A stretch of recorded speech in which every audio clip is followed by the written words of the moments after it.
I am a man of honor, integrity, and promise. I pursue all righteousness. I love my family. I will not put my family in harm's way. There is nothing that will keep me from doing the right thing. I am an ambassador of hope and a man of discipline. I am a man worth following. I am a TYRO. Welcome to TYRO TV. I'm Ron TYRO. And I'm Kathy TYRO. And we want to welcome you today into our discussion about what prison really means to relationships. When Ron went to prison in 1991 and he had a sentence of 14 to 25 years, we had no idea what that was going to look like. We had lots of people around us saying to us, there is no way that your family is going to make it through 14 to 25 years. Now, I was 25 and Kathy was 24.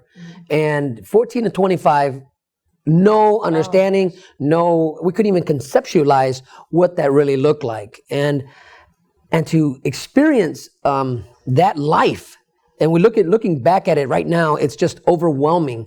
Because, I mean, all the people that came and literally told Kathy and would tell me, the men inside prison, let her go, man, this isn't going to work. You know, let her go find another guy, let her take your kids, and let her live her own life. You just let her go, and you got to do this time.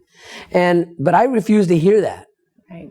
And I refused to hear that because we had people just, saying, this is not healthy for your family. It's not healthy for your kids. And 14 to 25 years while he's in prison, just throw in the towel because how are you ever going to navigate through that relationship?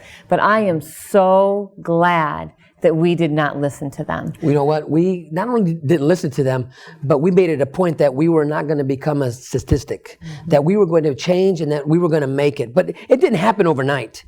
Now, this was a battle and struggle. It didn't happen overnight? It didn't. Not only, I'm 25 years old, and the truth is, yes, prison saved our marriage, but in order for that to happen, I had to stop wanting Kathy to change. I had to change. And I had to stop just wanting Ron to change. I had to look at myself and see what it was that I needed to do to make sure that this relationship worked. And not just worked, but thrived.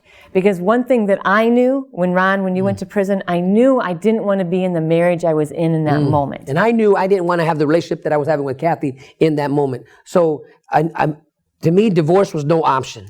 And for me, staying the same was no option. So what are we going to do? We had to change. We had to change. And the process and the principles and everything that we had to make applicable or really activate in our life happened while I was in prison and Kathy was on the streets. But literally, prison saved our marriage. It woke us up. Right, because first thing it did is it took our attention off of all the drama going on. And it put our attention on, okay, wow, what's really important in life? Everything else stopped in our life. And we had an opportunity to really look at what our relationship had been to that point. And we knew what we definitely didn't want, but we also had an idea of what we really did want. And so we had to, thankfully, even though it was difficult, we had 14 years to figure out how to make what we did want work and build a foundation upon that. I tell you, I actually did 15 years and just understanding that every day was going to be a struggle, that understanding that every day, we're going to have an uphill battle, because we're trying to have a relationship with this thing called prison between us. And this is a literal prison because there's a wall stopping us from connecting physically, financially, emotionally, spiritually. So how do you do this? So Kathy, we wrote a book called High Five, Love Never Fails. And we want to talk about that.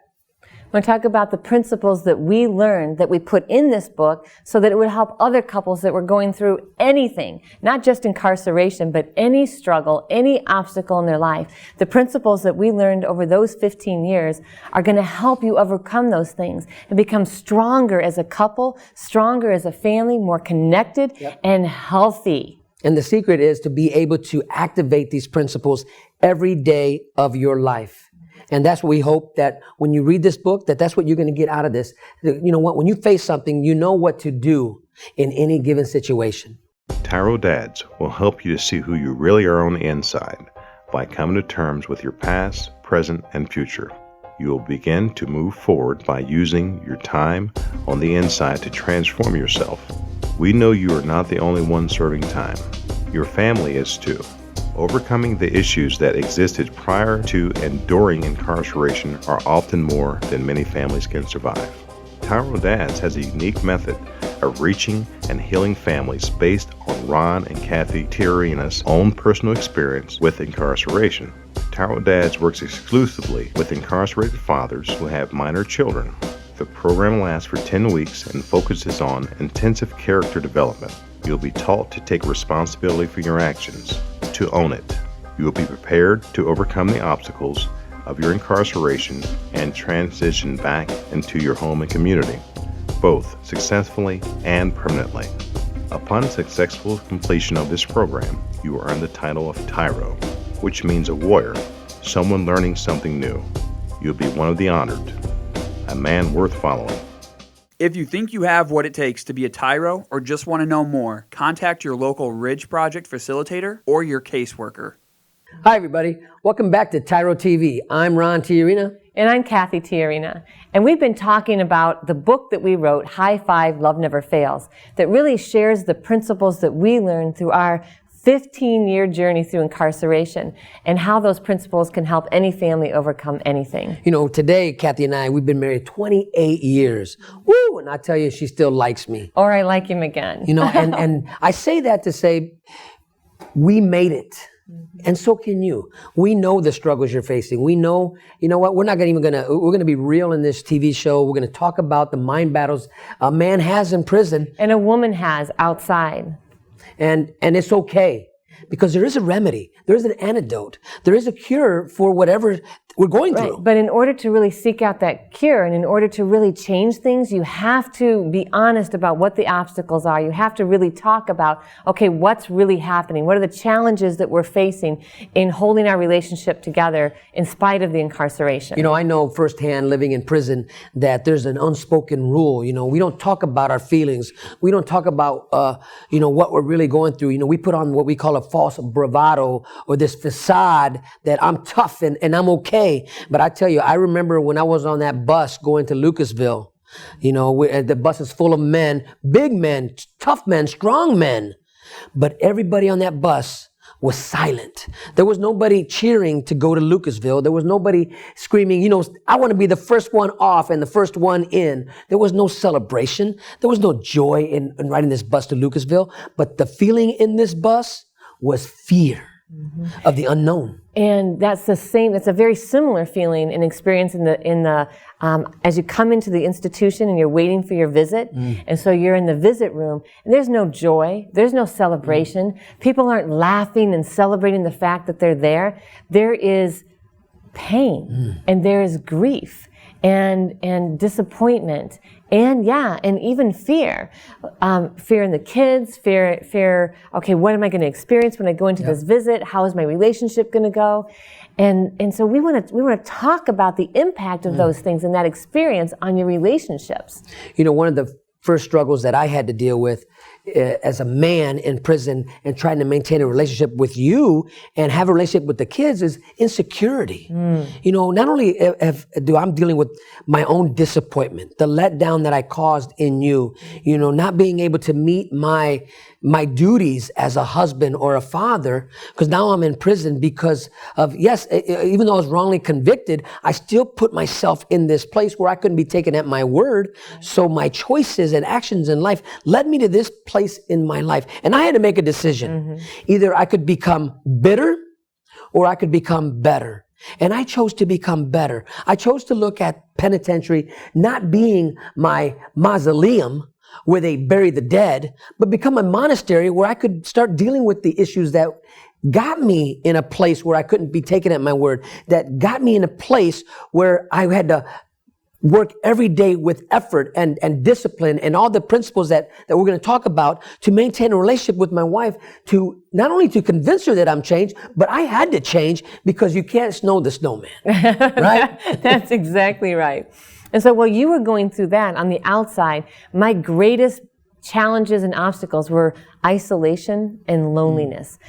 Because all of a sudden, everybody that were friends disappeared in the midst of the tribulation. And those that stayed were people that were saying things like, hey, you're better off without him. You know, your sons deserve a father in the home to raise them. And feeling so lonely, feeling like I was doing this time by myself and having the weight of the world upon me. And I remember, going to see you and then the lonely drive home, to come home to an empty house and just feeling overwhelmed as I come back to the real world of bills and responsibilities of parenthood. But in those moments is when we both realize that if we wanted to be successful, we had to develop a healthy family, because there is no such thing as success without a healthy, strong family. And so the way that we define success for us is the same way that really needs to be defined for every family, and that is our family must be healthy so that we can become successful. Because if we never can get this right, we can't get anything else right. And I tell you, getting this right, you first got to get this right. I mean, that means really, guys, dealing with the issues that got us in a place where not only could we not be taken at a word, but we were unreliable, we were untrustworthy, and the list is long. But when you start to examine yourself and you start to really look at your surroundings of where your life is taking you, and you got to be real. Yeah. You're in prison. For a reason, whatever that reason is. It doesn't matter. You're there. And so that you have to make a choice. Now that I'm here, what am I going to do about it? I say this a lot, you can either become bitter or you can become better. And we chose to become better. And that first step we had to do was to really die to self. Okay. You know what? I need to humble myself because I need to be taught how to be a man.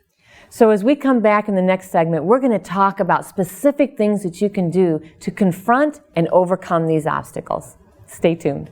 Completion of TYRO Dads is just the beginning of the opportunities available to you. As a TYRO Dad, you will be eligible to participate in workforce strengthening services to help prepare you for employment and open the doors to economic stability for you and your family. The Workforce Strengthening Program starts with job ethics training. Once completed, you may be eligible to receive training to acquire your commercial driver's license while still inside prison. If getting a CDL is not for you, then there is also a welding training program you may be eligible for.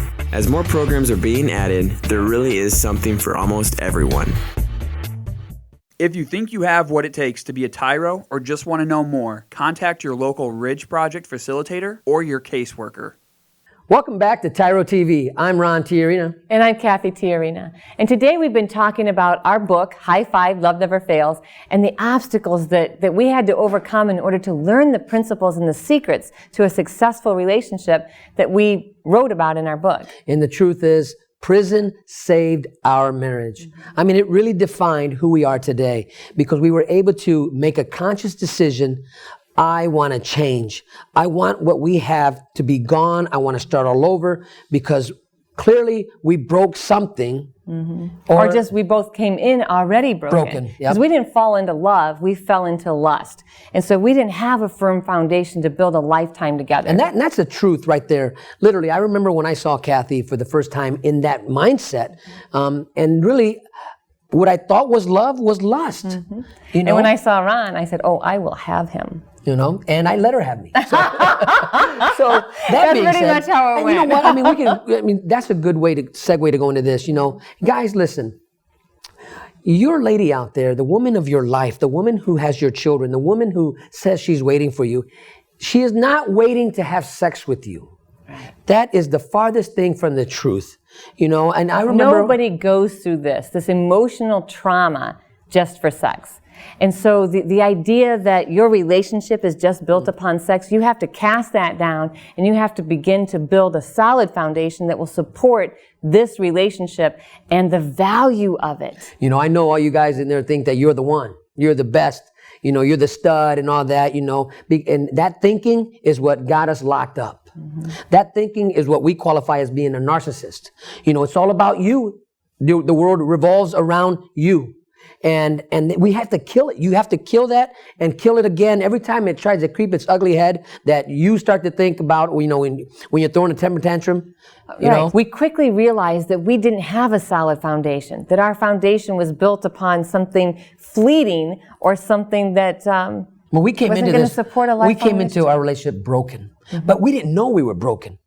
You know, we knew there was something amiss because we were always fighting. We were two grown people playing house. And so when Ron went to prison, this isolation, this loneliness made me really realize what I was really missing was a friend. And that what I really needed in this relationship was friendship. And so that's the first of our high fives, and that's friendship. So let's talk a little bit about the importance of friendship and why you have to build that foundation of friendship.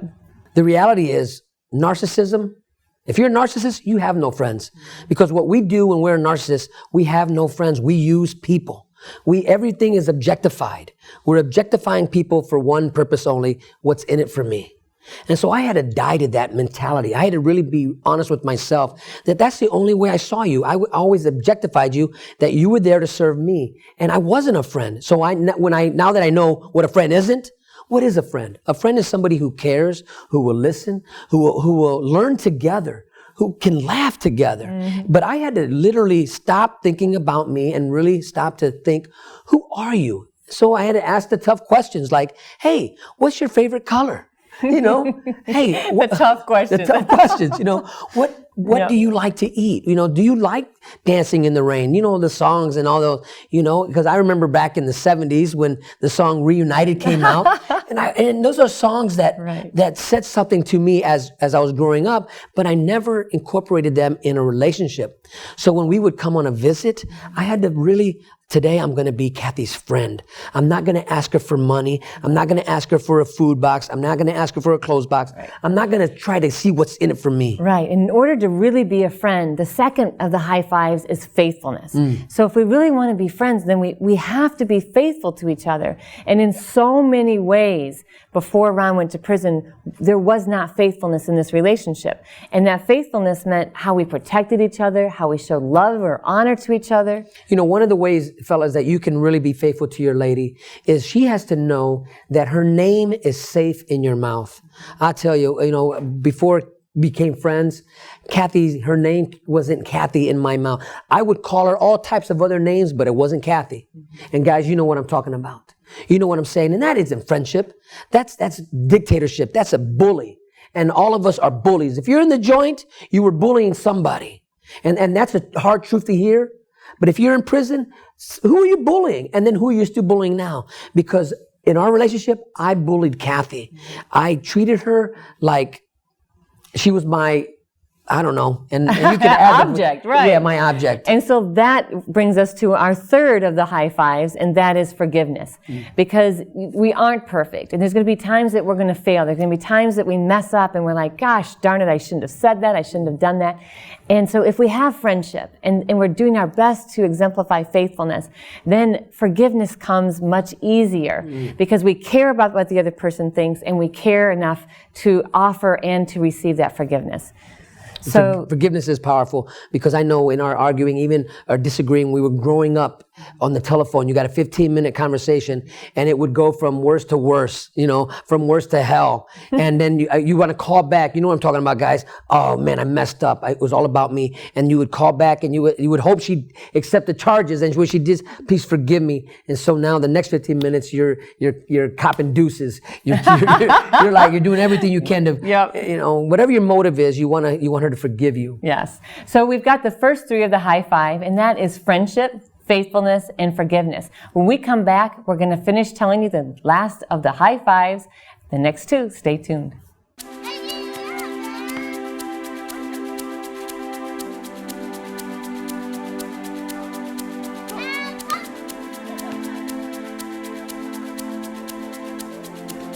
Playing catch, basketball, laughing, and enjoying each other's company. These are all normal things on the outside, but many times are missed in a visitation setting. TYRO Dads brings the same fun experience to the inside through family days. As a TYRO Dad, you have the opportunity to participate in this fantastic event. Family Day is designed to allow fathers and families to engage with each other through activities designed to stimulate communication, learning, and play. Family Days will not only be a highlight for you, but for your children as well. The Ridge Project has strategically developed Family Day as an opportunity to help you connect with your child throughout your separation and help both of you develop skills to continue building your relationship when you return home. If you think you have what it takes to be a TYRO or just want to know more, contact your local Ridge Project facilitator or your caseworker. Hi, welcome back to TYRO TV. I'm Ron TYRO. And I'm Kathy TYRO. And today we're talking about our book, High Five, Love Never Fails. In our last segment, we shared with you 3 of the 5 principles that will help your family become successful and strong no matter what the obstacles. In this next segment, we want to talk about the last 2, which is fairness and fortitude. And fairness is a powerful principle that everyone needs to apply in their life. And there's a saying that we've all said from childhood to adulthood. It's not fair. Mm-hmm. And if anybody can scream that, it's me. It's us. We found ourselves in prison at a place nobody wants to be at, but we were there. And as I was screaming in the beginning of my incarceration, it's not fair, I began to understand something, that it's not how people treat me that makes things fair. It's how I react or respond to what we would qualify as being fair or not fair. So that means that all the power of fairness in life resides within us. And if we can grasp that, we can begin to build fortitude at the end of that fairness. So we've got friendship and faithfulness and forgiveness and fairness, and all of those things feed into the 5th one, which is fortitude. And fortitude will give you the ability to overcome anything and be stronger together as a family. There's a saying, if it doesn't kill you, it'll make you stronger. But I want to add another phrase too that men say in prison. I came in alone and I'm going to go home alone. And guys, I can't tell you enough, that's a lie. There are so many people who went in prison with you and who are there doing this thing that we qualify as being time. There are so many members of your family doing this time with you. Society is doing this time with you. The country, this great country that we live in, they're doing time with you. And if you're screaming it's not fair, if you don't, and if you're not applying these principles to become successful while you're there, then you're still in the way. Because these 5 principles aren't just about building a healthy marriage. They're not just about building a healthy relationship between you and your significant other, but they're about building a healthy family. And that means they're specifically and especially relevant for your children. Because as you begin to activate these principles in your life, you begin to show them what those things look like. And by modeling those behaviors, you are paving a way of success for your children. You're becoming a trailblazer for your family. You're setting a new course of action. And after you leave prison, nobody from your family will ever experience wearing prison blues ever again. Because you set a new course. You set a new direction. You are building a new legacy for your family. Now, you remember at the beginning of the show, we talked about things that we decided were not an option.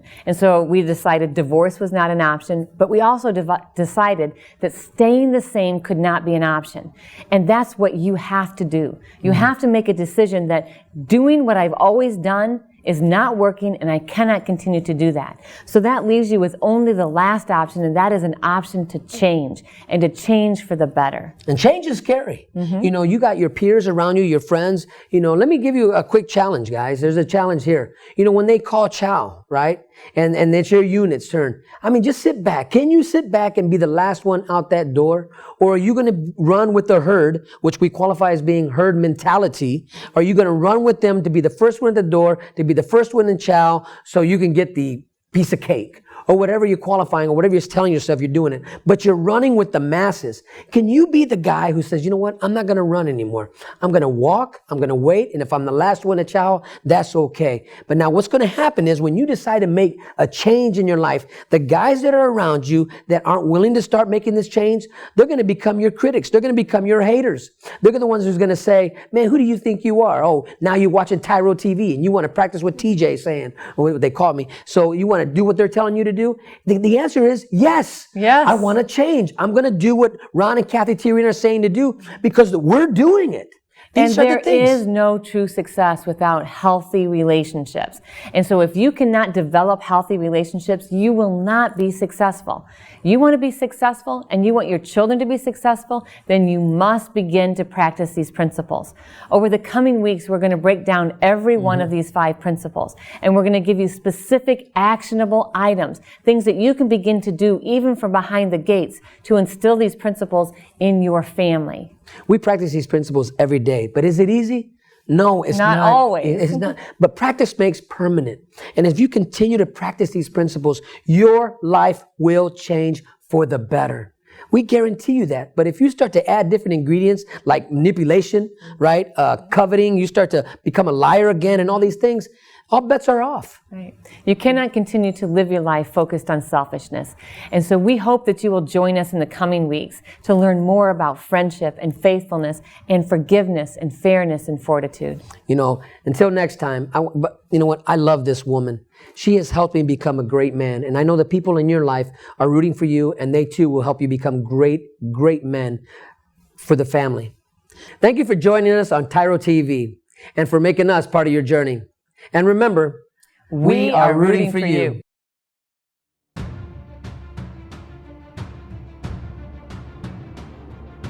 I am a man of honor. I am a man of integrity.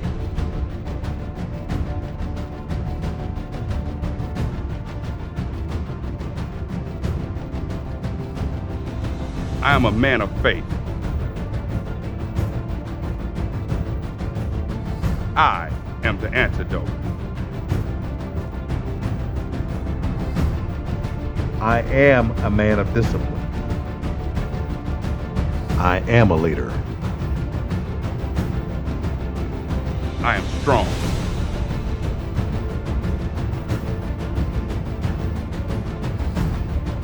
I am a man worth following. I am a TYRO.